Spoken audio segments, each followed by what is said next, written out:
मालूम सबको निशाना अली का, वो मरहब की गर्दन उड़ाना अली का।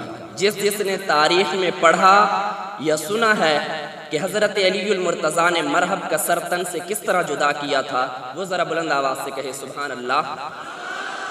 है मालूम सबको निशाना अली का, वो मरहब की गर्दन उड़ाना अली का। है दस्ते अली की तुम्हें याद ताकत, वो खैबर के दर को उठाना अली का। मुनाफिक के दिल में ही बुग़्ज़े अली है दीवाना सारा ज़माना अली का। जो करबल में कुर्बान हुआ दीन पर, वो है बेटा अली का, घराना अली का। जो दुश्मन ने थूका तो छोड़ा अली ने, जो दुश्मन ने थूका तो छोड़ा अली ने। खुदा के लिए था गिराना अली का। अबू बकर हो या हो फारूक उस्मा, सभी से तो है दोस्ताना अली का।